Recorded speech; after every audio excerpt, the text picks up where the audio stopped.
Parfois, le coupable le plus évident est celui qui n'a rien fait.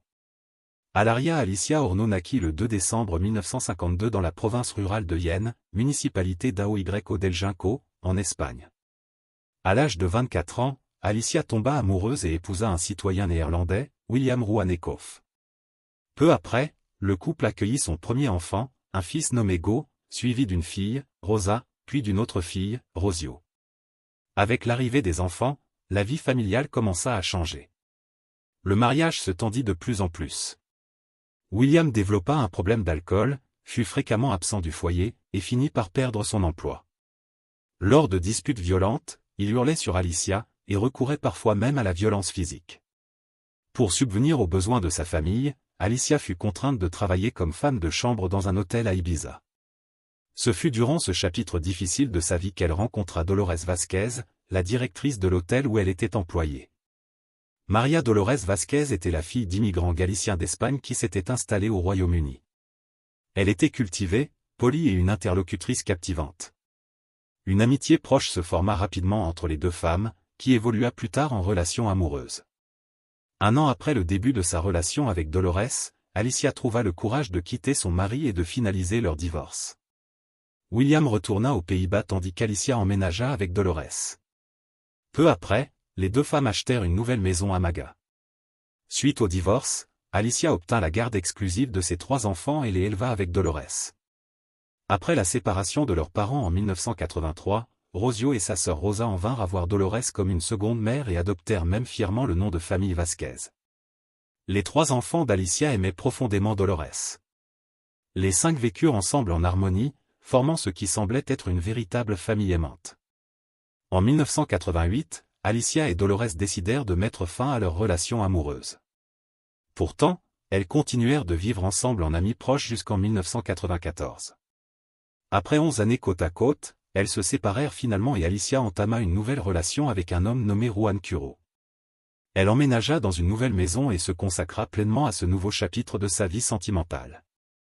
Sa vie semblait pleine de couleurs et de bonheur tandis que les enfants grandissaient et que son partenaire bien-aimé était toujours à ses côtés.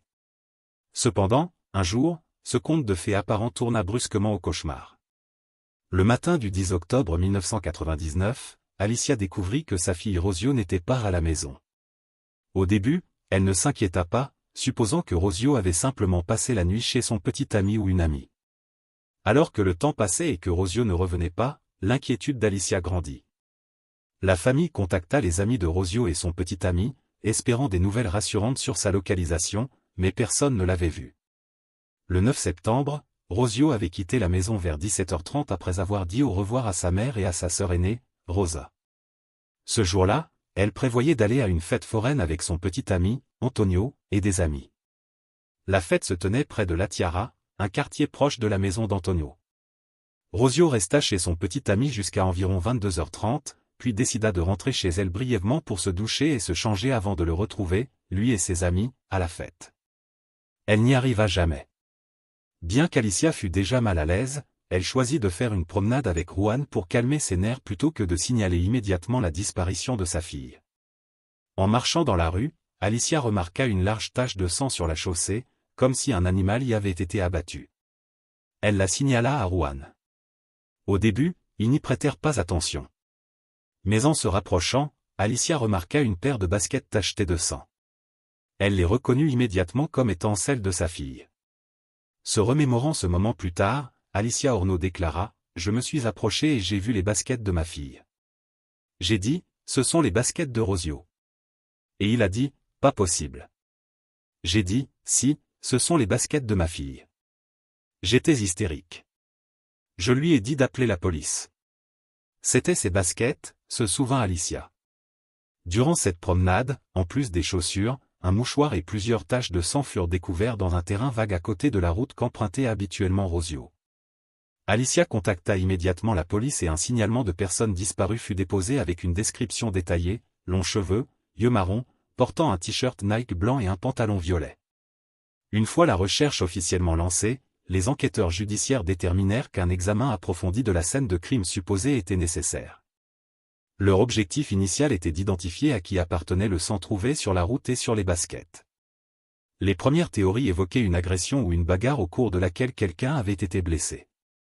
Cependant, alors que les enquêteurs continuaient de suivre la piste, ils découvrirent des quantités croissantes de sang, y compris de longues traînées qui semblaient être des marques de traînage, indiquant un scénario bien plus grave et inquiétant. Cela suggérait que quelqu'un s'était déplacé très vite, peut-être même en courant. À un certain point, la traînée de sang disparut, mais peu après, l'équipe de recherche découvrit une grande flaque de sang indiquant une perte sanguine sévère. Ils continuèrent à trouver des empreintes de pas sanglantes et des marques ressemblant à celles laissées par un corps traîné. Ces traces menèrent finalement à des marques de pneus, après quoi les preuves sanguines cessèrent brusquement. Près des traces de pneus, les enquêteurs trouvèrent aussi un mégot de cigarette, mais d'une marque peu courante en Espagne. Les équipes scientifiques collectèrent chaque échantillon possible susceptible d'aider l'enquête, avec l'espoir que les preuves ADN identifient les présents sur les lieux. Utilisant ce matériel, les enquêteurs menèrent une analyse extensive, incluant l'identification du sang trouvé le long de la piste. Tandis que la recherche de la jeune fille continuait, les autorités étaient déjà presque certaines que Rosio Orno avait été assassiné. La traînée de sang débutait sur le trottoir et menait à une flaque de sang assez grande pour suggérer une perte fatale. À côté de cette flaque, il y avait des marques de traînage claires, et traversant le sang, des traces de pneus laissées par une petite voiture équipée d'un modèle de pneus discontinué en 1993. Les marques de traînage s'étendaient à travers une zone en pente raide, un terrain qui aurait rendu extrêmement difficile pour une seule personne de déplacer un corps seul. Les enquêteurs conclurent qu'au moins 2 personnes avaient probablement été impliquées dans le traînage du corps, qui fut ensuite laissé dans une partie plus isolée du terrain vague avant qu'un véhicule n'arrive pour l'emporter. Malgré ces sinistres indices, la recherche continua. Des bénévoles ratissèrent la zone à pied, à moto, et sur les collines avoisinantes.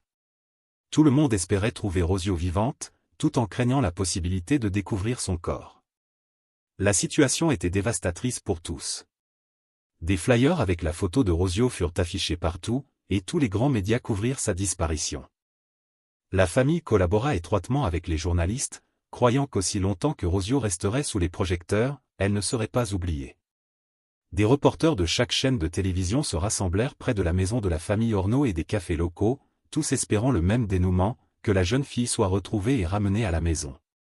Alors que le temps passait, la recherche ne donna aucun résultat. Quelques jours après la disparition de Rosio, un chauffeur de taxi local se présenta au poste de police. Il rapporta que le soir des faits, vers 22 heures, il avait évité de justesse un SUV roulant à grande vitesse dans la voie opposée près de la zone où les baskets de la jeune fille avaient été trouvées au bord de la route. Il déclara aussi avoir entendu un cri perçant en croisant le véhicule. À ce stade, il ne faisait guère de doute que Rosio avait été enlevé et tué par un agresseur inconnu. Cette conclusion fut plus tard confirmée par l'analyse ADN, qui montra que le sang trouvé sur la route appartenait à Rosio Orno. La famille fut sidérée par la découverte, et le choc s'étendit rapidement au-delà de ses proches et amis, touchant toute la nation. Le 2 novembre 1999, 25 jours après la disparition de Rosio, un corps en état de décomposition avancée, supposé être le sien, fut découvert près du club sportif Los Altos del Rio, entre Marbella et San Pedro de Alantra. Les restes étaient partiellement dissimulés par des buissons et des feuilles mortes. Caché derrière une et séparant une zone résidentielle située très près de l'autoroute, l'endroit n'était accessible que par un chemin étroit à peine praticable en voiture. La recherche s'était initialement concentrée sur les zones près de chez elle, pourtant elle fut finalement retrouvée dans une autre ville. Lorsque la police arriva sur les lieux, elle découvrit que le corps était dans un état de décomposition avancé. Durant la collecte des preuves, les officiers trouvèrent de grands sacs poubelles noirs contenant les vêtements de la jeune fille. Un des sacs portait le chiffre 8 peint dessus, suggérant que les sacs n'avaient pas été achetés spécifiquement pour transporter le corps, mais avaient été réutilisés. Après examen des vêtements, les enquêteurs conclurent que les articles appartenaient probablement à Rosio Orno disparu. Sa sœur, Rosa, identifia plusieurs bagues, 2 t-shirts et d'autres effets personnels trouvés à l'intérieur de 2 des sacs poubelles près du corps comme étant ceux de Rosio. Les t-shirts étaient déchirés, ce qui correspondait à des coups de couteau, et les vêtements de la taille vers le bas ne furent jamais retrouvés. Les restes furent transportés dans un laboratoire pour examen médico-légal. 6 experts légistes travaillèrent avec soin et méthode toute la nuit, appliquant toute leur expérience et expertise. Leur tâche était extrêmement difficile en raison de l'état avancé de décomposition du corps. La décomposition avait été accélérée par la chaleur, la pluie et l'humidité, ne laissant aucun organe interne préservé et seulement les restes squelettiques intacts. Leur objectif était de découvrir toute preuve restante pouvant clarifier comment l'attaque s'était produite. Malgré ces conditions, les experts identifièrent de multiples blessures par arme blanche, dont 8 coups de couteau dans le dos infligés par une arme à tranchant unique. Selon leur analyse, l'attaque fut rapide et exceptionnellement violente, suggérant que la victime était soit immobilisée, soit n'avait eu aucune opportunité de se défendre. De plus, des empreintes digitales furent retrouvées sur les sacs plastiques trouvés sur les lieux de la découverte du corps. La police possédait déjà des empreintes et des empreintes de pneus du véhicule, et elle avait aussi récupéré 2 échantillons de tissu sur le corps de Rosio Orno. Malgré cela, les preuves étaient encore insuffisantes pour identifier ou arrêter un suspect spécifique. Alors que l'enquête produisait certains indices, données et pistes que la garde civile continuait d'examiner, aucune n'aboutissait à une percée concrète. Une intense pression publique pesait lourdement sur les enquêteurs, créant une demande urgente de réponse.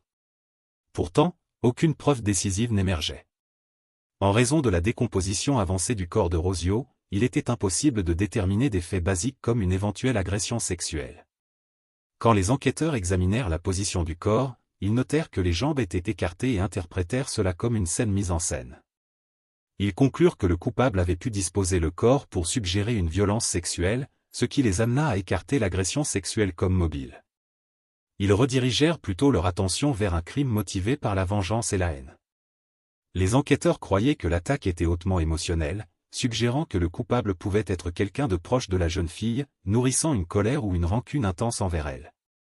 Sur la base des preuves et faits collectés, la police commença à mener des interrogatoires de suivi. La première personne interrogée fut son petit ami, Antonio Yatta. Il était la dernière personne connue à avoir vu Rosio en vie et était la personne qu'elle prévoyait de retrouver ce soir-là. Cependant, Antonio avait un alibi, déclarant qu'il s'était endormi chez lui et n'était jamais allé à la fête cette nuit-là. Tous les proches et amis de Rosio furent aussi interrogés, mais chacun put fournir un alibi solide. Presque un an après la mort de Rosio Orno, la garde civile parvint à réduire la liste des suspects potentiels. Et vers la fin de cette année, ils identifièrent un individu que les enquêteurs considéraient comme un suspect viable. Tous les indices pointaient finalement vers cet individu, Dolores Vázquez. Bien qu'il n'y eût aucune preuve concrète contre elle, la couverture médiatique amena le public à croire de plus en plus en sa culpabilité. Dolores était une amie proche d'Alicia, et comme souvent dans ce genre de cas, les journalistes déformèrent les faits et même fabriquèrent des détails. Il fut largement affirmé qu'Alicia avait accusé Dolores du meurtre de sa fille dès le premier jour. En réalité, Alicia et Dolores avaient mis fin à leur relation 4 ans avant le crime. Néanmoins, l'enquête commença à suivre l'opinion publique plutôt que les faits. L'attention se concentra entièrement sur Dolores et un mobile supposé fut construit. Il fut suggéré que la jeune fille avait pu être un obstacle ou une source de conflit dans la relation entre les 2 femmes, et beaucoup spéculèrent que si Rosio n'avait pas existé, Alicia serait peut-être retournée vers Dolores. Les gens affirmèrent que c'était la façon pour Dolores de se venger d'Alicia qui refusait de revenir à elle. Dès le moment de son arrestation, la presse et le public traitèrent Dolores Vázquez comme coupable. Malgré le fait qu'elle n'ait jamais rien avoué, les résidents locaux étaient convaincus de sa culpabilité, en grande partie parce que les enquêteurs croyaient que le meurtrier devait être quelqu'un de proche de la famille. Des proches décrivirent Dolores comme une femme agressive, violente et extrêmement jalouse. Alicia dit aux journalistes que Dolores était vindicative et cruelle, alimentant encore la colère publique. Dolores fut largement condamnée, et son mode de vie non traditionnel devint un point d'attaque durant le procès, car il était encore considéré comme anormal en Espagne à cette époque. Progressivement, les médias construisirent d'elle une image sarcastique, hostile, calculatrice et de sang-froid. Un récit qui façonna la perception publique bien avant qu'un verdict ne soit rendu. Elle fut dépeinte comme une femme vicieuse, sans cœur. Quelqu'un qui avait attendu 4 ans, nourrissant sa haine jusqu'à ce qu'elle élabore enfin un plan pour commettre le crime. Le public dans la salle d'audience applaudit, ayant déjà construit l'image d'une vilaine calculatrice et froide. Le public transforma le procès en une forme de divertissement. Beaucoup de gens suivirent les procédures par simple curiosité et de grandes foules se rassemblèrent devant le palais de justice. Les spectateurs étaient désireux d'entrer et d'observer chaque moment du procès. Tandis que les journalistes inondaient les médias de titres sur une amie proche de la famille accusée du meurtre de Rosio Orno.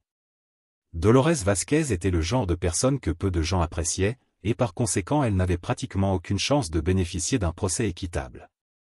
Elle n'était pas chaleureuse ni avenante. Mais combien de personnes dans le monde sont vraiment sociables et amicales avec tout le monde? On n'étiquette pas les gens comme criminels simplement parce qu'ils ne nous sourient pas quand on les rencontre, n'est-ce pas? Dans ce cas, la lutte se déroula non seulement à l'intérieur du tribunal mais aussi dans les rues où l'opinion publique joua un rôle décisif.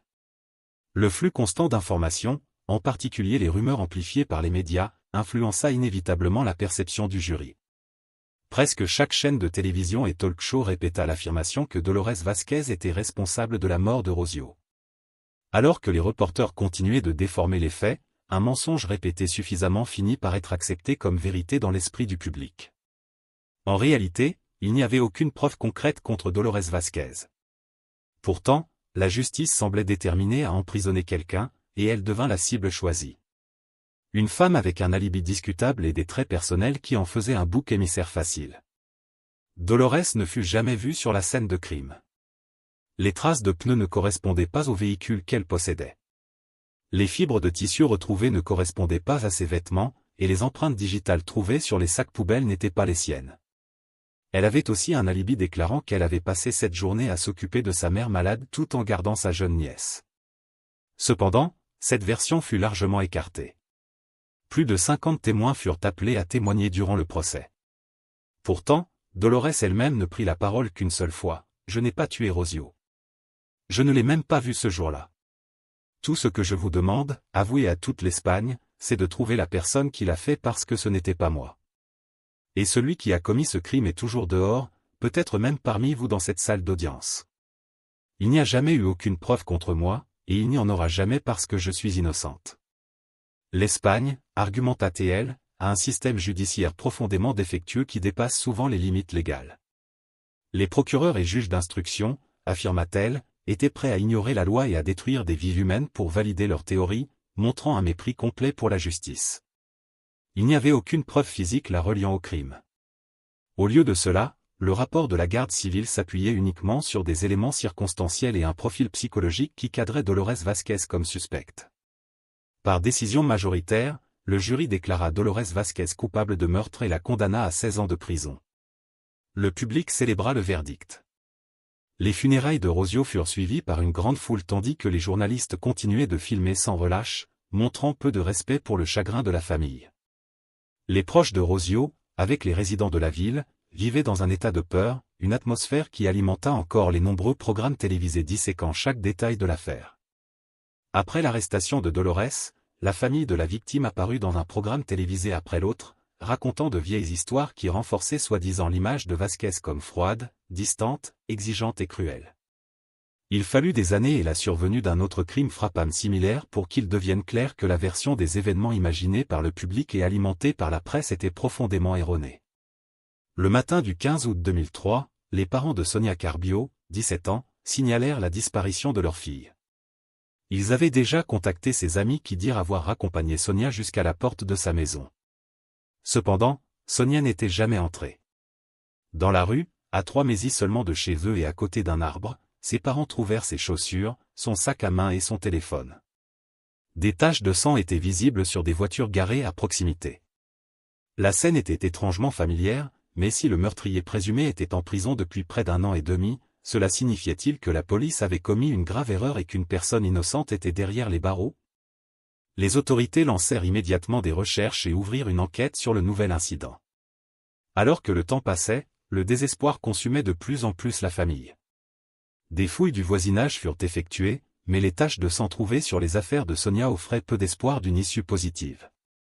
Une des preuves clés dans l'affaire Sonia était un phare de voiture cassé. Les officiers de la garde civile interrogèrent chaque garage de la zone, cherchant un véhicule avec des dommages correspondant à la description. De multiples théories émergèrent concernant l'attaque, y compris la possibilité d'un violeur en série ou d'un schéma de crime similaire à la disparition antérieure de Rosio. Cependant, un fait crucial ressortait. Rosio et Sonia avaient toutes deux disparu durant une fête locale. Comme dans le cas de Rosio, tous les employés de la fête impliqués dans la maintenance et les opérations furent interrogés. Des flyers avec la photo de Sonia furent affichés partout et un nombre impressionnant de personnes se joignit aux recherches. La communauté soutint activement la police, non seulement en offrant son temps, mais aussi en proposant toute assistance nécessaire pour la localiser. Parallèlement à ces efforts, la garde civile poursuivit son enquête avec pour objectif principal de retrouver la jeune fille vivante. Tragiquement, le 5e jour après sa disparition, des chiens de recherche menèrent les autorités au corps de Sonia près de Coin. Elle fut trouvée dans un ruisseau sous un tas de pierres. Une forte pluie la nuit précédente avait lavé de nombreuses traces qui auraient pu aider les enquêteurs à identifier le coupable. Le jour de sa disparition, Sonia avait assisté à une fête à Coin. Elle avait dit au revoir à ses amis près de chez elle, et c'est là qu'elle fut attaquée.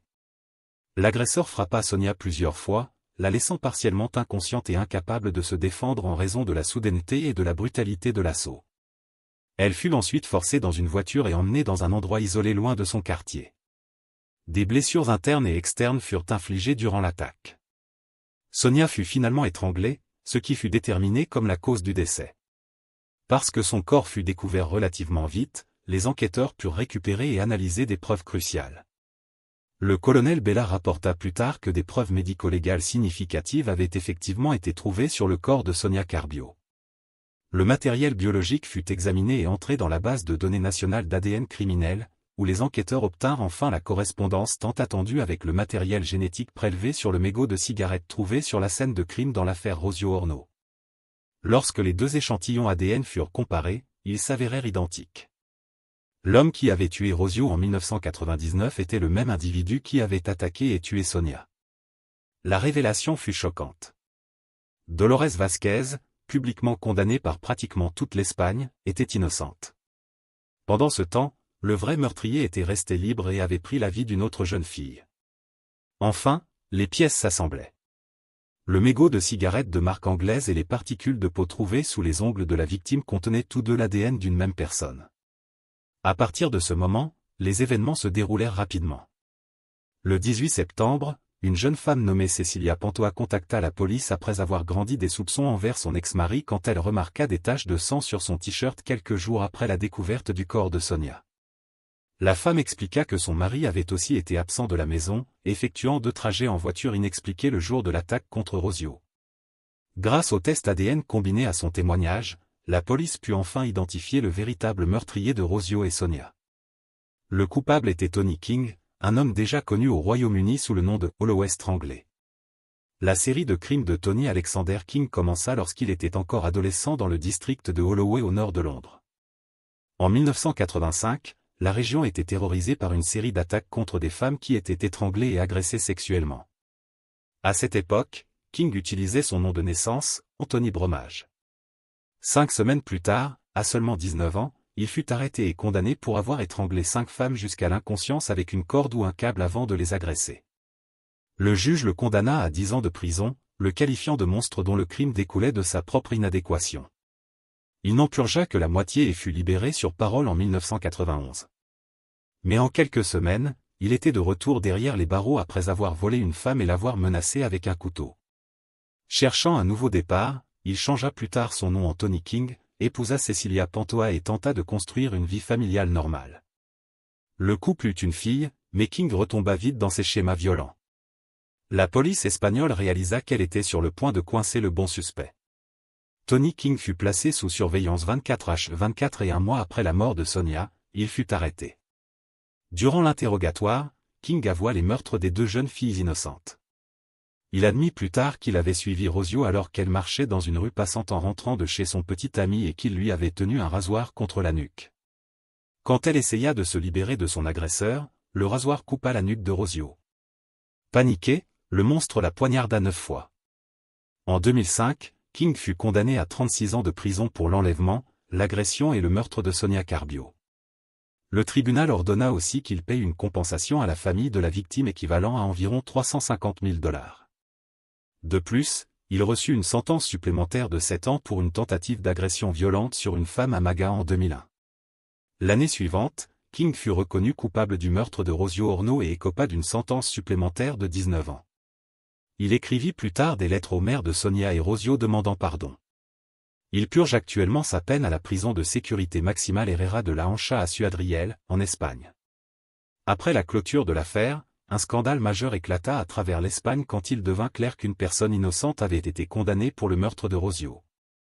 Nous avons tendance à croire que quand des erreurs judiciaires sont exposées, elles apportent la honte aux responsables et des conséquences financières pour l'État. En Espagne, cependant, ce n'est pas toujours le cas. Il est difficile d'accepter, mais même au XXIe siècle, non seulement la police et les tribunaux peuvent cruellement punir une personne innocente. La société elle-même peut tout aussi facilement piétiner quelqu'un.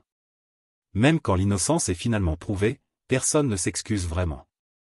Il fallut plus d'1 an pour que la vérité des paroles de Dolores Vázquez soit reconnue, alors qu'elle insistait calmement et à plusieurs reprises sur son innocence.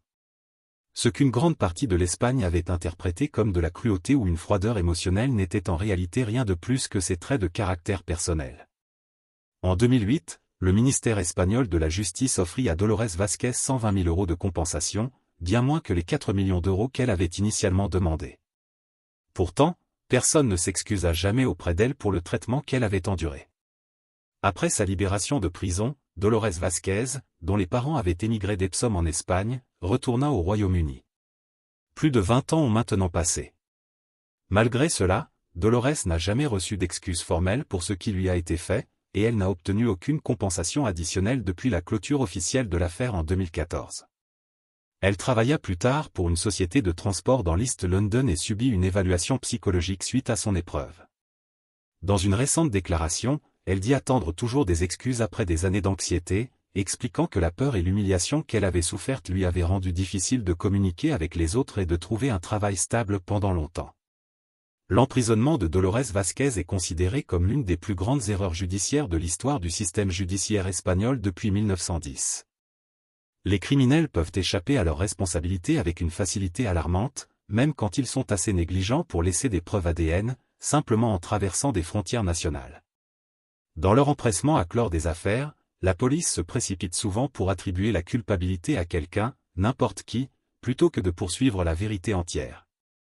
Pendant ce temps, les médias alimentent les scandales, fouillant dans la vie privée non seulement des suspects, mais aussi des victimes sans souci d'exactitude ou de dignité.